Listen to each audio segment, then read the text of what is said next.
ये एक हेला एपिसोड है जहाँ फेज 3 के बाद के एलिमेंट यूज किए गए हैं और वो एलिमेंट है टेन रिंग्स। और इस व्हाट इफ एपिसोड में हमें टेन रिंग्स के बारे में शैंग-ची मूवी से भी ज्यादा बातें पता चली हैं। यहाँ जियाई को आवाज दी है फ्रेंड्स में दिखने वाली जूली यानी लॉरेन टॉम ने।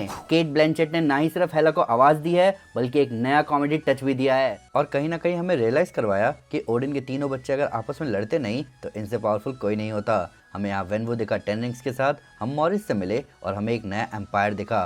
व्हाट इफ की ब्यूटी के साथ ये एपिसोड हमारे होश उड़ा गया। तो दोस्तों मैं हूं मंसना, आज ब्रेक डाउन करने जा रहा हूं व्हाट इफ के 7th episode what if Hela found ten rings का। तो स्पॉयलर्स का ध्यान रखते हुए चलिए शुरू करते हैं। तो ये एपिसोड सिमिलर था पहली थॉर मूवी से, जहां ओडिन थॉर को बैनिश कर देते हैं जब वो शांति की जगह जंग की प्यास रखता है। ओडिन थॉर को भी हेला की तरह कैद में रख सकते थे पर उन्हें पता था कि थॉर अच्छाई की राह पर चल सकता है, इसीलिए उसे उस जर्नी पर भेजा। ठीक वैसे ही ओडिन ने इस व्हाट इफ स्टोरी में हेला को हेल में कैद नहीं किया बल्कि उसे एक सेल्फ इंप्रूवमेंट जर्नी पर भेजा। जहां पहले थॉर को ह्यूमैनिटी सीखने की जरूरत थी वहीं हेला को जरूरत थी मर्सी सीखने की। जहां वो पहुंचती है वेनवू के गांव और उसके हॉर्न्स भी वहीं पहुंचते हैं। यहाँ नज़ारा सेम था, हेला पावरलेस तो थी पर उसके फाइटिंग स्किल्स इंटैक्ट थे, पर अपने हॉर्न्स के लिए वर्दी ना होने की वजह से वो अपने हॉर्न्स नहीं उठा पा रही थी। यही वेनवू को उसमें प्यार दिखता है पर हेला उसकी पिटाई कर देती है। अब इस पूरे हिसाब किताब में अभी भी टेन रिंग्स के सीक्रेट बताए नहीं गए कि वेनवू को टेन रिंग्स कहाँ से मिले। इन सब के ऊपर जब मॉरिस, जिससे हम मिले थे शैंग-ची मूवी में,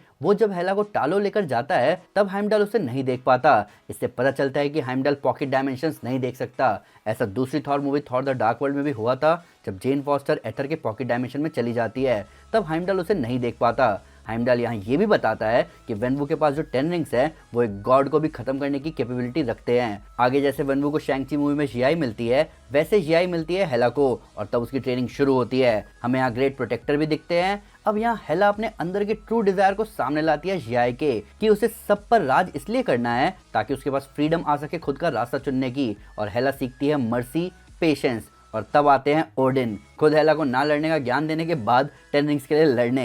हेला ड्रैगन स्केल आर्मर पहनकर ओडिन के सामने जाती है और हमें एक रेयर ओकेजन दिखा जहां हेला ने ओडिन के वेपन का नाम लिया, गंगनेर, मार्वल सिनेमैटिक यूनिवर्स के जबरदस्त वेपन्स में से एक। हेला जो कि जियाई की फाइटिंग स्टाइल को फायर नाइफ्स के साथ ट्राई करना चाहती थी वो यहाँ ट्राई कर लेती है और पूरी लड़ाई के अंत में हेला ओडिन को मारने के बजाय मर्सी चुनती है। अब ये सब होते ही हेला बनती है white Hela, goddess of death, जिसके पास लाइफ को लेकर एप्रिसिएशन है। अब मुझे समझ नहीं आया कि हेला का लुक क्यों चेंज हुआ और ये लुक व्हाइट ही क्यों हुआ। अगर ये रेड होता तो और बेहतर लगता। ओडिन को हराते ही एसगार्ड और टेन रिंग्स मिलकर एक एम्पायर बनाते हैं और निकलते हैं कॉस्मोस को आज़ाद करने, ताकि हेला के पास जो ऑप्शन नहीं था अपने रास्ता चुनने का, वो फ्रीडम और ऑप्शन सबके पास हो। यहीं एंड में वो रोकने आते हैं थैनोस को, जो कि गमोरा के लोगों को मारने के बाद गमोरा को अडॉप्ट करने आया था। ये मार्वल की तरफ से एक रिडेम्पशन स्टोरी थी हेला के लिए और एक बढ़िया परफॉर्मेंस केट ब्लैंचेट की तरफ से भी। हम फैंस इस एपिसोड के बाद एक सेपरेट हेला सीरीज तो डिजर्व करते ही हैं। तो दोस्तों ये था ब्रेकडाउन व्हाट इफ के 7th एपिसोड का। अभी हेला में आगे भी दिखेगी। एक ओडिन के बच्चों की टीम अप मूवी भी आनी चाहिए, पर फिर भी अगर उसको कोई डिटेल मिस हो गई हो या आपके उसके नए फैक्टर्स वीडियो से रिलेटेड तो प्लीज हमें कमेंट पर जरूर बताएं। हमारे सोशल मीडिया हैंडल पर हमारे साथ शेयर करें, हम हर जगह हैं। तो दोस्तों अगर आप हल्क के सबसे गुस्से वाले फॉर्म को देखना चाहते हैं तो मैं आपको हमारी world war Hulk comic series recommend करूंगा। साथ ही साथ अगर आपको वीडियो पसंद आए तो इस वीडियो को लाइक और शेयर जरूर करें और इससे कई सारे सुपर कंटेंट के लिए हमारे चैनल को सब्सक्राइब करना ना भूलें। Thank you guys, this is Mansana and you are super. Peace.